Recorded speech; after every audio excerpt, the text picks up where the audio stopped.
Brother. నా పేరు దివ్యతేజ. నేను విజయవాడ నుంచి సాక్ష్యం చెప్తున్నాను బ్రదర్. నా ఇప్పటి వరకు చాలా సాక్ష్యాలు చెప్పాను బ్రదర్.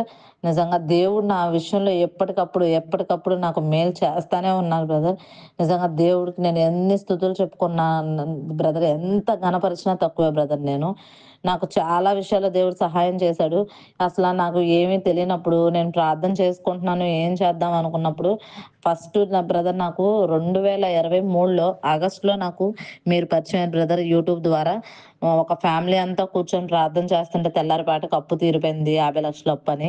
అనుకున్నాను నిజంగా తీరిపోయిందా? నిజంగా ఎలా తీరిపోయిందని చెప్పేసి అది విన్నాను బ్రదర్ ఆ యూట్యూబ్‌లో మీరు పెట్టింది. అప్పటి నుంచి నేను వింటూనే ఉన్నాను. మీకు ఫోన్ చేశాను. మీరు వితిన్ సెకండ్స్‌లో నాకు ఈ అమౌంట్ వచ్చి వేరే వాళ్ళకి నేను ఇవ్వటానికి నాకు ఆ అప్పు తీరింది బ్రదర్. అక్కడి నుంచి నేను చెప్తానే ఉన్నాను బ్రదర్ చాలా సాక్ష్యాలు. ఇప్పుడైతే అసలు నిజంగా బ్రదర్ ఇది నేనెందుకు ఎంత డిప్రెషన్‌లోకెళ్ళిపోయి ఇదైపోయాను అంటే, నేను మీ యూట్యూబ్ ఛానెల్ చూస్తున్నప్పుడు నాకు ఒక ధైర్యం వచ్చేది. నిజంగా మీరు అప్పుల గురించి చెప్పేవాళ్ళు. ఎంతోమంది చనిపోవాలనుకున్నారు. కానీ మీ సాక్ష్యం, మీ చెప్పే వాక్యం గాని, మీరు అప్పుడప్పుడు చెప్పేవాళ్ళు నాకిలా 5,000 మాకు ఉంది మా నాన్నగారికి చాలా బాధపడేవాళ్ళం మేము అని చెప్పేసి. అవన్నీ విని నాకొక రోజు అనిపించింది బ్రదర్. ఎందుకు నేను చనిపోవాలి? దేవుడున్నాడు కదా! అని చెప్పేసి. చాలా విషయాల్లో నాకు చాలా ధైర్యంగా అనిపించింది బ్రదర్. మీ జీసస్ ఆల్మైటీ గారి ఛానెల్ అయితే మాత్రం నిజంగా బ్రదర్ ఎవరైతే కష్టాల్లో ఉన్నారో వాళ్ళ కోసమే దేవుడు కొంతమంది దేవదూతల్ని పంపించారు అన్నట్టు నాకు అనిపించింది బ్రదర్. మీ యూట్యూబ్ చూస్తుంటే మాత్రం. నాకున్న అప్పుకి బ్రదర్ నా నా వయసుకి నాకున్న అప్పుకి ఇంట్లో తెలియని దానికి నేను చాలా సఫర్ అయ్యాను బ్రదర్ నిజంగా. అవతలోళ్ళు కూడా చాలా చాలా మంచోళ్ళు బ్రదర్, చెప్తున్నాను కదా! నేను తీసుకొని ఆళ్ళ మీద నిందలైతే నేను వేయలేను. చాలా మంచివాళ్ళు బ్రదర్ వాళ్ళు కూడా. నేను అడుగుతున్నాను వాళ్ళిచ్చేవాళ్ళు, నేను వడ్డీలు కట్టేదాన్ని. అడుగుతాను ఇస్తున్నారు, వడ్డీలు కట్టేదాన్ని. మధ్యలో వాళ్ళకి చాలా మందికి ఇప్పిచ్చాను. చాలా ఇదైంది బ్రదర్. మొత్తంగా నా అప్పయితే బ్రదర్ 23,00,000 బ్రదర్, చెప్తున్నానిప్పుడు. 23,00,000. అందులో నేను కట్టిన ఇంట్రెస్ట్‌లు అన్నీ పోను. ఇంకా నేను 23,00,000 ఇవ్వాలి అని చెప్పారు. నాకు ఏం చేయాలో ఏంటో నాకు అర్థం కాలేదు. ఇదిగో అప్పుడిస్తా, ఇదిగో ఇప్పుడిస్తా, ఇదిగో అప్పుడిస్తా అని చెప్తున్నాను. దాటుకొని వచ్చేస్తున్నాను. నా వల్ల అవ్వట్లేదు. కానీ ప్రార్థన మాత్రం విడవలేదు బ్రదర్. ప్రార్థన చేసుకుంటా ఉండేదాన్ని. అప్పుడప్పుడు అసలు నాకు అవుతియ్యా? నాకు అవ్వదా? యేసయ్య నన్నెందుకు ఇలా చేస్తున్నావు అని చెప్పేసి బాధపడేదాన్ని. తర్వాత నేను ఒక్కదాన్నే కూర్చొని నేను ఒంటరిదాన్ని అయిపోయాను దేవా! నాకు నువ్వు తోడుగా ఉండవా? నాకు నువ్వు తోడుగా ఉండవా? అని ప్రార్థనలో కూర్చునేదాన్ని. కాకపోతే మనకేదైనా శ్రమలొస్తేనే వేరే వాళ్ళ గురించి మనం ప్రార్థన చేయగలమని నాకు అర్థమైంది. మనం ఆ బాధ పడినప్పుడు వేరే వాళ్ళు చెప్పినప్పుడు మనం విని చేయగలం. నాకు అయన్నీ దేవుడు ఇందులో నడిపించినంత కాలం నాకు అర్థమైంది బ్రదర్ నిజంగా. ఫో మీరు పెట్టే 3:30కి వచ్చే ప్రేయర్ మాత్రం నిజంగా బ్రదర్ మిరాకిల్స్ జరుగుతాయి బ్రదర్.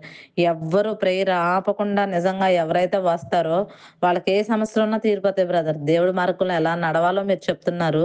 పరిశుద్ధాత్మ దేవుడే మీ ద్వారా మాట్లాడిచ్చి ఇచ్చేస్తున్నారు గానీ, అసల ఆ అప్పుల గురించి చెప్పడం మాత్రం బ్రదర్ ఏ యూట్యూబ్‌లో అయినా కానియండి, అన్నిటి గురించి చెప్తారేమో గానీ, ఒక్కొక్కసారి సూటిగా మీరు ఆ మనిషితో మాట్లాడినట్టు అనిపిచ్చిద్ది బ్రదర్.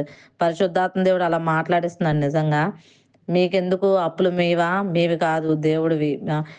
మీ భారమంతా ఆయన మీదేసేయండి. ఆయనే చూస్తాడు. ఆయనే ఇదవుతాడు. మీరు రిలాక్స్‌గా ప్రార్థన చేయండి. దేవుడిని స్తుతించండి అని ఎన్నో సార్లు చెప్పారు బ్రదర్. నేను అదే ఫాలో అవుతా, అదే చేస్తా వచ్చాను. నిజంగా బ్రదర్ ఒకరోజు మా ఇంటికొచ్చారాళ్ళు, మాట్లాడారు. నాకు భయమేస్తానే ఉంది. గొడవయింది. నేను ఎవరికైతే తెలియకూడదనుకున్నానో అందరికి తెలిసిపోయినాయి. మా అమ్మోళ్ళకి, మా హస్బెండ్‌కి అందరికి. అయినా గాని నాకు నిజంగా బ్రదర్ అందరూ నా నా ప్రార్థనలు ఆళ్ళందరూ మాట్లాడుకుంటున్నా నేనక్కడ కూర్చొని యేసయ్యా నువ్వే ఉండు, నువ్వే మాట్లాడు. నా ముందు నువ్వే ఉన్నావు. నువ్వే మాట్లాడుతున్నావు. నేను కాదు అని బయట నుంచి మాకు 4,00,000 రావాలి బ్రదర్. ఆ 4,00,000 ఇస్తామని చెప్పాము. తర్వాత మా డ్యాడీ ఒక 3,00,000లోనో ఒక ల్యాండ్ ఇస్తానన్నారు.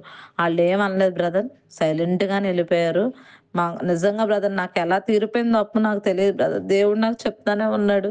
నిన్ను తలగా కాదు తోకగా ఉంచుతాను అని చెప్పి. తర్వాత ఒక వాగ్దానం కూడా చేశాడు బ్రదర్ దేవుడు నాకు.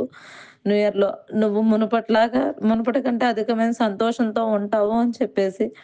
నిజంగా బ్రదర్ ఇంకోటేంటంటే నాకెప్పుడూ ఒక వాక్యం వచ్చేది బ్రదర్ ఏది తీసినా. విసిరేసిన రాయి ఇంటికి మూల రాయి అని చెప్పేసి.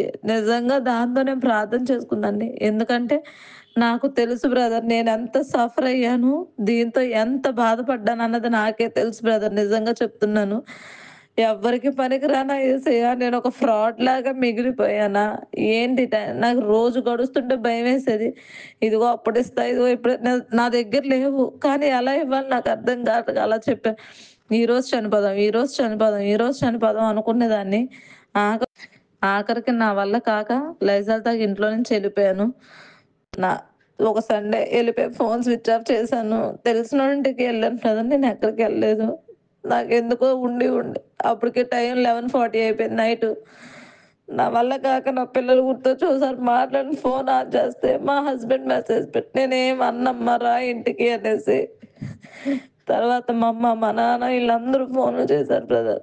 ఇహ సండేతో నెక్స్ట్ సండేతో సెటిల్మెంట్ అయిపోయింది బ్రదర్ నిజంగా. దేవుడు ఎలాగన్నా తీరనివ్వండి.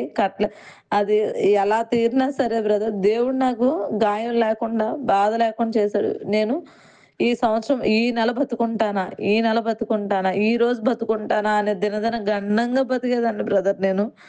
దేవుడు అసలు నాకు తెలియకుండా నాకు ప్రార్థన చేసిన అందరూ అదే చెప్పారు. దేవుడు నీకు తెలియకుండా దేవుడు నీకు తెలియకుండానే అప్పులు తీర్చేస్తాడమ్మా. దేవుడు నీకు తెలియకుండానే తీసేస్తాడమ్మా అని. నాకు అర్థమయ్యేది కాదు. ఇన్ని లక్షలు ఎలాగా? ఇన్ని లక్షలు ఎలాగా? నేనేం చేయగలను అని చెప్పేసి మిరాకిల్ చేసాడు బ్రదర్ దేవుడు మాత్రం ప్రతి విషయంలో. నా కుటుంబ విషయంలో, నా పిల్లల విషయంలో, నా హస్బెండ్ విషయంలో, ప్రతి విషయంలో నిజంగా దేవుడు ప్రేమించినంతగా మనల్ని ఎవ్వరు ప్రేమించరు బ్రదర్. మీరిలాగ మరింత మందిని బలపరచండి బ్రదర్. ఎంతోమంది ఆత్మహత్యలు నిజంగా పరిశుద్ధాత్మ దేవుడు మీ ద్వారా ఆపారు బ్రదర్. మిమ్మల్ని ఇలాగే ఒక ఆయుధంగా దేవుడు వాడుకోవాలి బ్రదర్. నిజంగా. చాలా చాలా థాంక్స్ బ్రదర్. ఇలాగే చెప్పండి బ్రదర్. మాకు చాలా ధైర్యంగా అనిపిస్తుంది. Thank you brother. నాకిది తీరు కూడా దే నిజంగా బ్రదర్ చెప్తున్నాను. నాకు 20 రోజులు అవుతుంది. ఇంత ప్రశాంతంగా, ఇంత కూల్‌గా నేను సాక్ష్యం చెప్పాలి, ఏ సౌండు లేకుండా అని చెప్పేసి వెయిట్ చేస్తున్నాను బ్రదర్. నాకిప్పుడు టైమొచ్చింది. యేసయ్యని నమ్ముకున్నోళ్ళు ఎవ్వరూ సిగ్గుపడరు బ్రదర్.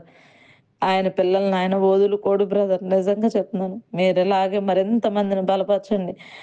అప్పుల గురించి గాని, ఏ సమస్యలున్నా ఆ సమస్యల గురించి మీరు మాట్లాడి చెప్పండి బ్రదర్. యూట్యూబ్‌లో ఎవ్వరు ఇలా చెప్పేవాళ్ళు లేరు బ్రదర్ ఇంత ధైర్యంగా. మీకు అప్పులున్నాయా? దేవుడు తీర్చేస్తాడు. మీకు ఏ భారం ఉన్నది అని ఎంత ధైర్యంగా పరిశుద్ధాత్మ దేవుడు మిమ్మల్ని నిజంగా బ్రదర్ ఎంతో బాగా వాడుకుంటున్నారు. మేమొచ్చినప్పుడు కొత్తలో ఎంతమంది ఉండోళ్ళు బ్రదర్ ఈవినింగ్ టైము ఒక 30 మంది, 40 మంది అలాంటిది ఇప్పుడు వేలల్లోకెళ్తున్నారు బ్రదర్. దేవుడు ఇంకా మిమ్మల్ని ఆశీర్వదిస్తాడని నేను నమ్ముతున్నాను బ్రదర్. చాలా నా ఈ సాక్ష్యం దేవుడు దీవించును గాక. దేవునికే మహిమ, ఘనత, ప్రభావం చెల్లించుకుంటున్నాను. Thank you brother. నా కోసం ఎన్ని ప్రార్థనలు, ఎన్ని ప్రేయర్స్ ఇంటికొచ్చి కూడా మీరు ప్రేయర్ చేశారు బ్రదర్. చాలా థాంక్స్ బ్రదర్. శ్రావణి సిస్టర్‌కి నిజంగా థాంక్ యూ బ్రదర్. నా కోసం ఇంత ప్రార్థన చేసినందుకు. Thank you so much.